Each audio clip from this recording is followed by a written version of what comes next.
பிரதமர் மோடி அவர்கள் தங்கம் ஒரு வருடத்திற்கு பெரிதாக வாங்காதீங்க, விமான போக்குவரத்தை தவிருங்க, ஒர்க் ஃப்ரம் ஹோம் ஃபாலோ பண்ணுங்க. என்ன காரணமா எடுத்துக்கிறது? இன்னைக்கு நம்ம அந்த லாக்டவுன் இதை கடைபிடிக்கல அப்படின்னா அதனால ஏற்படக்கூடிய பாதிப்பை நம்ம நீக்கி மறுபடியும் நம்ம கரையேறதுக்கு 40 ஆண்டுகள் ஆகும் அப்படின்னு சொல்லிட்டு சொன்னாரு. எதுக்கு வீட்டுல இருந்து வேலை செய்யணும் சொல்றாரு. ஏன்னா பைக் எல்லாம் எடுக்காத, பெட்ரோல் கன்சம்ஷனை குறைக்கணும் அப்படின்னு சொல்றாரு. அது முடியாது. ஏன்னா ஏற்கனவே வீட்டுல இருந்து ஒர்க் ஃப்ரம் ஹோம் பண்ணும்போது தான் மக்கள் மிகப்பெரிய அளவுல உளவியல் ரீதியாக பாதிக்கப்பட்டாங்க. So nobody likes this work from home. இவ்வளவு காலமா தங்கம் அந்த அளவுக்கு வித்துச்சு, அதை எந்த இடத்துலையும் ஒரு கண்ட்ரோலுக்கே வரல. என்னைக்கோ சொல்லியிருக்கணும். தங்கம் விலை ஏறும் போது மொராஜி தேசாய் சொன்னார், வெங்காய விலைக்கே வந்துட்டு ஒரு மாசம் வெங்காயம் வாங்காதீங்க பாருங்க அப்படின்னாரு. பெரிய அளவுல ஒரு சந்தையில வந்துட்டு கட்டுப்பாட்டை தாண்டி போகுது அப்படின்னா அப்போ வந்துட்டு அது நாட்டினுடைய தலைவர் வந்துட்டு சொல்லுவாரு, அதை வாங்குறத வந்துட்டு நிறுத்துங்க, அது சரியாட்டணும். இப்போ தங்கத்தை வாங்காதீர்கள் அப்படி ஒரு வருடத்துக்கு அப்படிங்கிறது, தங்கத்தின் மீதான முதலீடுகளை பெருசா போட்டீங்கன்னா அந்த விலை உயர்வு அதையும் கருத்துல வச்சு சொல்றாங்களா? தங்கத்தை பொறுத்த வரைக்கும் அவருக்கு என்னன்னா அந்நிய செலாவணி அதிகமாக செலவாகுது. தங்கத்தை இம்போர்ட் பண்றதுக்கு வந்து அந்நிய செலாவணி அதை குறைக்க நினைக்கிறாரு.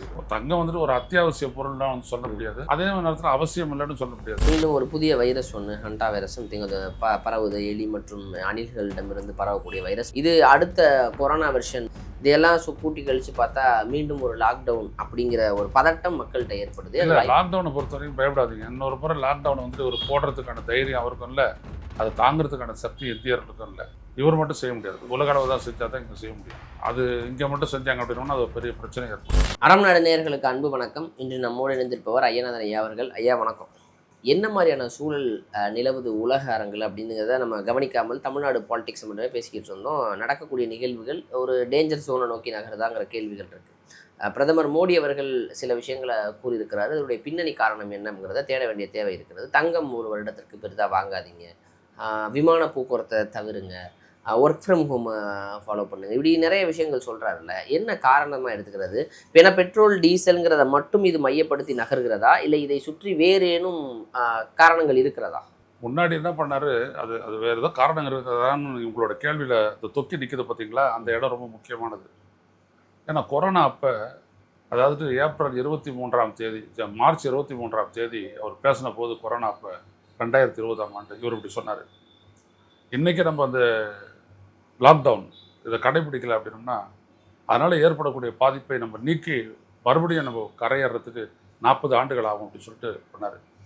ஆனால் கடைசியில் அதில் என்ன ஆச்சு அப்படின்னோம்னா, ஒட்டு மொத்தமாக குறு சிறு நடுத்தர தொழில்கள் பெரும் பாதிப்புக்குள்ளாச்சு. நாடு முழுவதும் பலது மூடிட்டு போயிட்டாங்க. சின்ன சின்ன ரெஸ்டாரண்ட்லேருந்துட்டு கடைங்கள்லேருந்துட்டு எல்லாமே மூடப்பட்டு எல்லோரும் மறுபடியும் கிராமத்துக்கு போயிட்டாங்க. நகர மையங்களுக்கு வேலைக்கு வந்த தொழிலாளர்கள்லாம் அப்படியே விட்டுட்டு மறுபடியும் கிராமத்துக்கே திரும்பிட்டாங்க. இந்தியாவுடைய பொருளாதாரம் ஆக்சுவலாக பின்னுக்கு தள்ளப்பட்டது. அதாவது ஒரு பெண்டலத்தினுடைய பெரிய ஸ்விங்கு மாதிரி இப்படி போயிட்டு இப்படி வந்து அடிச்சா எப்படி இருக்கும், அந்த மாதிரி ஒரு அடிப்பட்ட மாதிரி பொருளாதாரம் மிகப்பெரிய ஒரு பாதிப்புக்கு ஏற்பட்டு போச்சு. ஆனால் நான் நாட்டை காப்பாற்றிட்டேன்னு அப்படி போட்டார் அவர். உண்மை என்ன அப்படின்னோம்னா, கார்பரேட் மட்டும் தான் நின்னான், மற்ற எல்லாமே வந்துட்டு செத்தான். இதுதான் உண்மை. லட்சக்கணக்கான குறு சிறு நடுத்தர தொழில்கள் நசிந்து போயிட்டாங்க. ஹோட்டல்கள்லாம் பயங்கரமாக போச்சு, எல்லாம் நாசமாச்சு. அவன் ஏன் அது பண்ண, அதில் யாருக்கு அட்வான்டேஜ் அப்படின்னோம்னா, இந்த சாதாரண தொழில்கள் நசுக்கப்பட இந்த கலெக்டிவாக தொழில் செய்கிறாங்க இல்லையா, மால்ஸு அந்த மாதிரி இடம்லாம் இருக்கு இல்லையா, அது ஆன்லைன் வர்த்தகம் இதெல்லாம் பிக்கப் ஆச்சு. அவங்க நல்லா ஜாலியாகிட்டாங்க.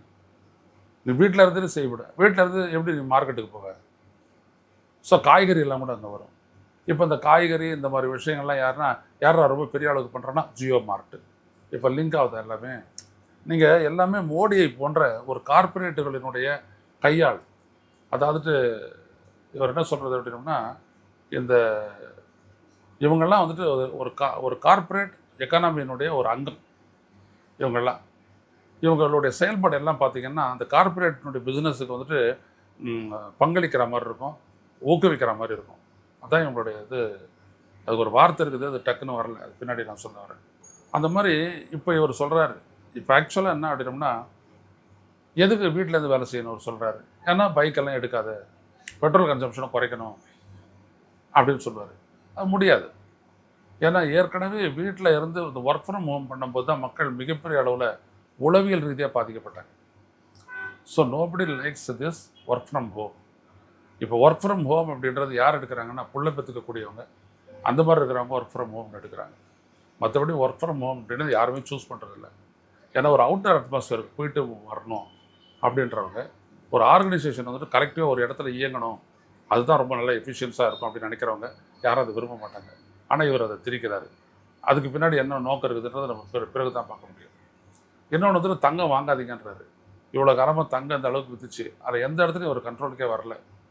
என்றைக்கோ சொல்லியிருக்கணும், தங்கம் விலை ஏறும்போதே மொரார்ஜி தேசாய் சொன்னார், வெங்காய விலைக்கே வந்துட்டு ஒரு மாதம் வெங்காயம் வாங்காதீங்க பாருங்க அப்படின்னாரு.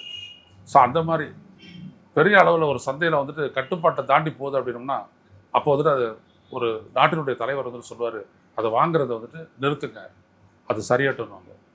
ஏன்னா அது கடைசியாக பாதிக்கப்படுறது விளையாட்டுறேன் ஒரு ரூபாயினுடைய வாங்கும் திறனை தான் அது வந்துட்டு காலி பண்ணும். எனவே அதை வந்துட்டு இவங்க அடிப்பாங்க. ஸோ இவர் செய்யக்கூடியது என்ன அப்படின்னோம்னா, இப்போ ரூபாயினுடைய பணவீக்கம் கண்டபடி போயிடுச்சு. எனக்கு டாலருக்கு ஈரான ரூபாயின் மதிப்பு பார்த்தீங்கன்னா 94 இப்படி வந்துருச்சு. ஸோ இதே நேரத்தில் விட்டோம்னா அது கீழே போயிடும். அதனால் தங்கம் இறக்குமதி பண்ணுறதையும் தங்கம் வர்த்தகத்தையும் அவர் வந்துட்டு குறைக்கிறாரு. ஸோ டாலர் வர்த்தகம் வந்துட்டு குறையும். அதே மாதிரி கச்சா வரத்தை வந்துட்டு இவர் குறைக்க நினைக்கிறாரு. இதே ஒரு காரணமாக்க மாட்டேங்குது. இன்னொரு பக்கம் அவர் என்ன பண்ண போகிறார் அப்படின்னா, இவர் வந்துட்டு இந்த பைப்டு நேச்சுரல் கேஸ் பிஎன்ஜின்னு சொல்லுவாங்க, அதாவது குழாயின் மூலமாக எரிவாயு வந்துட்டு எல்லா வீட்டுக்கும் கொண்டு வர்றது. அது வந்துட்டு சிட்டி கேஸ் டிஸ்ட்ரிபியூட்டர்ஸ் சிஜிடி அப்படின்னு ஒன்று ஒரு அமைப்புகள் இருக்குது. அங்கங்கே ஏலம் விட்டுருவாங்க. ஒரு மாவட்டத்துக்கும் ஒரு இண்டஸ்ட்ரிக்கு ஒரு கார்பரேட்டுக்கு ஏலம் விட்டுருவாங்க. அவங்க என்ன பண்ணுவாங்க, ஒரு மையத்தில் வந்துட்டு கேஸை வந்துட்டு இப்போ குழா தண்ணி வர மாதிரி வர்றதில்ல, குழா தண்ணி கொடுக்குற மாதிரி அப்படியே வீட்டுக்கு கேஸ் கொடுக்குறோம். அதில் மீட்டர் இருக்கும். ஸோ இப்போ நல்ல விலை உயர்ந்த நிலையில் வந்துட்டு அதை கொடுத்தாங்க அப்படின்னோம்னா நல்ல விலை அந்த கேஸு டிஸ்ட்ரிபியூட்டருக்கு வந்து கிடைக்கும். இப்போ முதல்ல ஆரம்பத்தில் பார்த்தீங்கன்னா இது வந்துட்டு இப்போ நம்ம யூஸ் பண்ணுற எல்பிஜியை விட கம்மியாக இருக்கும். அப்புறம் பார்த்தீங்கன்னா அவன் வந்துட்டு அது இதுன்னு சொல்லி விலையை ஏற்றிக்கிட்டே போவான். அது உங்களுக்கு அதை பற்றி டீட்டெயில் தெரியணும்னா இந்த டெல்லி அப்புறம் நொய்டா அந்த பகுதியில் வந்துட்டு கேஸ் டிஸ்ட்ரிபியூட் பண்ணுற Indraprastha gas agency gas distributor அவன் என்னெல்லாம் பண்ணான்றதை எடுத்து படித்து பார்த்தீங்கன்னா தெரியும். அதெல்லாம் நான் கார்பரேட் எக்கானமின்ற புத்தகத்தில் எழுதியிருக்கேன். அப்போ என்ன அப்படின்னா மோடியினுடைய நோக்கத்துக்கு பின்னாடி ஒரு பிஸ்னஸ் எய்ம் இருக்கும். அதை அந்த நாட்டு மக்கள் புரிஞ்சுக்கணும். ராகுல் சொல்கிறாரு இதுக்கு ஃபெயிலியர் காரணம் அதெல்லாம் வேறு. இந்த நாட்டினுடைய பொருளாதாரம் ஃபெயிலியர் ஆகுதா, நாட்டு மக்கள் நாக்கு தள்ளிக்கிட்டு இருக்கிறாங்களா, அதெல்லாம் மோடி கவலை இல்லை. இது இன்னொரு இன்வெஸ்ட்மெண்ட்டுக்கும் ஒரு கெயினுக்கும் வழிவகுக்கும். அதில் தான் மோடி கான்சன்ட்ரேட் பண்ணுவார். இப்போ சிட்டி கேஸ் டிஸ்ட்ரிபியூட்டர்ஸ் இப்போ அது வேலை வந்துட்டு ஃபாஸ்ட்டாக நடக்குது. இப்போ இந்த ரோடெல்லாம் வந்துட்டு வளைவெல்லாம் இருக்கிற ரோடெல்லாம் வந்துட்டு நேராக பண்ணது காரணம் என்னென்னா அந்த பெரிய பெரிய கேஸ் கண்டெய்னர் திரும்ப முடியாது. அதனால தான் நீங்கள் பார்த்தீங்கன்னா உள்ள போய் இன்ஃப்ராஸ்ட்ரக்சர் மேலே ரொம்ப அக்கறை உள்ள ஒரு மோடி. அதனால தான் இங்கே செலவு பண்ணுறாருன்னு சொன்னால் அப்போ ரயில்வே திட்டங்களில் அதுவும் இன்ஃப்ராஸ்ட்ரக்சர் தானே, அதை ஒரு ஊக்கப்படுத்தலாங்க. அதை பண்ண மாட்டார். ஏன்னா இதுக்கு தான் வந்துட்டு கார்பரேட்டு கேட்குறான் ரோடு. ஸோ இந்த மாதிரி மோடியினுடைய எந்த ஒரு பேச்சுக்கு பின்னாடியும் அது ஏதாவது ஒன்று வச்சுருக்கோம். புரியுதுங்களா? சொல்லுவாங்க அப்பா நைட்டு பேச போகிறாராம், ஏதோ ஒன்று ஆக போகுதுரா அப்படின்வாங்க. அந்த மாதிரி தான் மோடியினுடைய பேச்செல்லாம். ஸோ அவர் சொல்லக்கூடிய விஷயத்துக்கு பின்னாடி வந்துட்டு இந்த மாதிரி ஒன்று இருக்கும். ரெண்டாவது இந்த இடத்துல இந்த இன்றைக்கி இருக்கக்கூடிய கிரைசிஸ் இருக்கு இல்லையா, இந்த கிரைசிஸுக்கு ஒரு வழியில் பார்த்தீங்கன்னா மோடியும் காரணம். இப்போ ஒரு உதாரணத்துக்கு அமெரிக்கா வந்துட்டு ஈரான் மேல் நடத்திய தாக்குதல் தான் இன்றைக்கி ஏற்பட்டிருக்கக்கூடிய இந்த பிரச்சனைகளுக்கு காரணம். இவர் எந்த அடிப்படையில் நீ வந்துட்டு அவன் மேலே போர் தொடுக்கிற அப்படின்னு ஒரு கேள்வி எடுக்கிறார் அப்படின்னா அது ஒரு பெரிய விஷயமா இருக்குது. காரணம் என்னென்னா, இல்லை அவன் வந்துட்டு அணு ஆயுதம் தயாரிக்கிறான், அணு ஆயுதத்தை அவன் உருவாக்கிட்டான் அப்படின்னா அது பெரிய ஆபத்து. அப்போ திருப்பி கேட்கலாம், அப்போ இஸ்ரேல் கிட்ட இருக்கிறது சரியா, உங்ககிட்ட இருக்கிறது சரியா? அப்போ உங்ககிட்ட இருக்கிறது வந்துட்டு அச்சுறுத்தல் இல்லை, இன்னொருத்த உருவாக்கினா மட்டும் எப்படி அது அச்சுறுத்தல்? அவன் கேள்வி கேட்டிருந்தானா இந்த போரே வந்திருக்காது. உடனே எல்லாரும் ஒன்றா சேர்ந்துட்டு இருப்பாங்க. ஈரான் கிட்ட இருக்கிறது தான் உனக்கு வந்து அச்சுறுத்தலை, ஏன் இஸ்ரேல் கிட்ட இருக்கிறது அவங்களுக்கு அச்சுறுத்தல் ஆகாத அப்படின்னு கேட்டால் என்ன ஆகும்? இல்லை ஈரான் வந்துட்டு நான் ப்ராலிஃபரேஷன் ட்ரீட்டி என்பிடியில் கையெழுத்து போட்டேன், நான் கூட தான் கையெழுத்து போட்டேன், ஆனால் நான் இன்னும் அது வச்சுருக்கிறேன், என் பாதுகாப்புக்கு என்னன்றதை நான் தான் முடிவெடுப்பேன், that is a sovereign right of the nation country அப்படின்ட்டு அவர் எடுத்து அந்த வாதத்தை வச்சுருந்தாருன்னா போரே வந்திருக்காது. அப்படி போரில் குதிச்சிருந்தாலும் அமெரிக்கா ரொம்ப பெரிய அளவுக்கு இடிபாடு சிக்கியிருக்கும். இந்த அளவுக்கு ஆயிருக்குது. நம்மளும் வந்துட்டு ஈரானோட ரொம்ப நெருங்கி போயிருப்போம். அதன் விளைவாக வந்துட்டு பார்த்தீங்கன்னா சீனா மாதிரி நம்மளுக்கு ஃப்ரீயாக கச்சா வந்துக்கிட்டே இருக்கும், கச்சாவோ சமையல் எரிவாயுவோ வந்துக்கிட்டே இருக்கும். புரியுதுங்களா? அப்போ எதையுமே செய்யாத கடைசியில் உள்நாட்டின் மேலே வந்துட்டு சுமையை செலுத்துறது, அதான் மோடி வேலை. அதான் இப்போ அயல்நாட்டு கொள்கைகளில் எப்படி இருக்கிறோம், இப்போ மற்ற நாடுகளோட வெளிநாட்டு உறவுகளில் எப்படி இருக்கிறோம், அவர்கள் செயல்பாடுகளில் நம்ம எந்த அளவு கருத்துக்களை முன்வைக்கிறோம், எப்படி ஒரு பரஸ்பரத்தில் இருக்குங்கிறத பார்க்காம இப்போ வந்து ஒர்க் ஃப்ரம் ஹோம் எடுத்துக்கோங்க அப்படிங்கிற விஷயங்களை திணிக்கும் போது மீண்டும் சிறு குறு தொழில்களாக இருக்கிறவங்க அன்றாடு மக்கள் தேவைக்கு இருக்கக்கூடிய சின்ன சின்ன கடைகளை அழித்து விட்டு ஒரு கார்ப்பரேட் யுக்தியில் சில நிறுவனங்கள் எப்படி வீட்டுக்கே வந்து டெலிவரி பண்ணுறாங்களோ அது போன்ற கார்ப்பரேட் நிறுவனங்களை வளர்க்குற ஒரு முறை இருக்குல்ல, அதை நோக்கி நகர்கிறதா? அதே மாதிரி ஒரு அது எப்போதும் அவருடைய எய்மாக இருக்கும். கார்ப்பரேட் முதலீடுகளுக்கான வளர்ச்சி அப்படின்றத தான் இந்த அரசு நம்புது. அதான் மாநில அரசுகளையும் ஊக்குவிக்குது. முதலீடுகளுக்கு இடம் கொடு, முதலீடுகளுக்கு இடம் கொடு, எதா வேணாலும். இப்போது 3 வேளாண் சட்டங்களை கொண்டு வரும்போது அதில் ஒரு சட்டம் என்ன அப்படின்னோம்னா வந்துட்டு பொருட்களை வாங்கி பஞ்சம் வரும்போது அதை வந்துட்டு கொடுக்கறது. அதில் வந்துட்டு பெரிய பெரிய சைலோஸில் வேணும். அதில் அதானே வந்துட்டான். பெரிய பெரிய சைலோஸ் அப்படின்னா என்னென்னா பெரிய பெரிய கிடங்குகள், அந்த குளிர்பதன ஏற்பாடு பண்ணப்பட்டது. அதில் இவன் தக்காளியெல்லாம் அப்படி அப்படியே வாங்கி வாங்கி சேர்த்துருவான். தக்காளிக்கு கிரைசிஸ் வரும். உடனே ₹1 வாங்கின தக்காளி இல்லை ₹5 வாங்கின தக்காளி ₹20 வைப்பான். அந்த அளவுக்கு அவனால் வந்துட்டு பண்ண முடியும். ஸோ இந்த மாதிரி ஏகப்பட்ட விஷயங்களை வந்துட்டு அவங்க யோசிச்சுக்கிட்டு தான் அந்த மாதிரி ஒரு அடிப்பாங்க. அதுதான் வந்துட்டு கார்ப்பரேட்டுக்கு ஆதரவான ஒரு சட்டங்கள்னு சொல்லிட்டு தான் விவசாயிகளை எதிர்த்து அதுக்கு போராடினாங்க. ஸோ மோடியினுடைய எந்த ஒரு திட்டமும் சரி முதலீடுகளுக்கான, கார்ப்பரேட்டுகளுக்கான, பன்னாட்டு சக்திகளுக்கான ஒரு நோக்கம் அதுக்குள்ளே பொதிந்திருக்கும். இப்போ தங்கத்தை வாங்காதீர்கள் அப்படி ஒரு வருடத்துக்கு அப்படிங்கிறது, தங்கத்தின் மீதான முதலீடுகளை பெருசாக போட்டிங்கன்னா ஒரு அந்த விலை உயர்வு அதை கருத்தில் வச்சு சொல்கிறாங்களா? அல்லது தங்கத்தை பொறுத்த வரைக்கும் அவருக்கு என்னென்னா அந்நிய செலாவணி அதிகமாக செலவாகுது. தங்கத்தை இம்போர்ட் பண்ணுறதுக்கு வந்து அந்நிய செலாவணி கொடுக்கணும். அதை குறைக்க நினைக்கிறாரு இந்த மக்கள்கிட்ட. ஆனால் இதே தங்கத்தின் மீதான இதை வந்துட்டு பார்த்தீங்கன்னா இவர் தான் குறைச்சார்.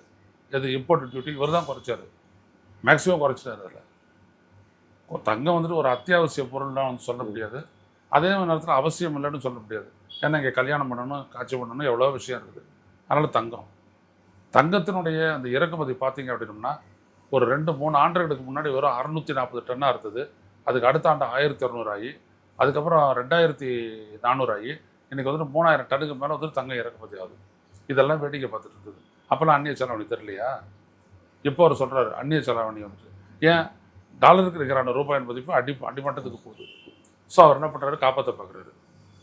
தன்னுடைய பொருளாதாரத்தை காப்பாற்றுறதுக்கு, ருப்பியனுடைய வேல்யூவை காப்பாற்றுறதுக்காக அவர் என்ன பண்ணுறாரு, இதை குறைக்க சொல்கிறாரு. வேறு ஒன்றும் இல்லை, வாங்காதீங்க அப்படின்னு சொல்கிறாரு. இப்போ மீண்டும் ஒரு புதிய வைரஸ் ஒன்று, ஹண்டா வைரஸ் சம்திங், அது பரவுது. எலி மற்றும் அணில்களிடமிருந்து பரவக்கூடிய வைரஸ் இப்போ மனிதர்கள்ட்டே பரவுது அப்படிங்கிறத செய்திகளை பார்க்க முடியுது.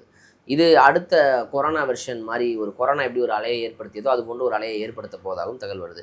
இதையெல்லாம் கூட்டி கழித்து பார்த்தா மீண்டும் ஒரு லாக்டவுன் அப்படிங்கிற ஒரு பதட்டம் மக்கள்கிட்ட ஏற்படுது.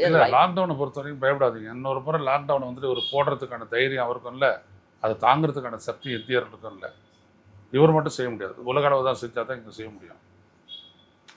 அது இங்கே மட்டும் செஞ்சாங்க அப்படின்னோம்னா அது ஒரு பெரிய பிரச்சனை ஏற்படும். அவரை பொறுத்த வரைக்கும் என்ன அப்படின்னோம்னா இந்த கன்சம்ஷன்லாம் குறைக்கிறதன் மூலமாக டாலரினுடைய செலவினங்கள் இருக்கு இல்லையா, செலவுக்கு டாலர் செலவு இருக்கு இல்லையா, அது குறைக்க பார்க்குறாரு.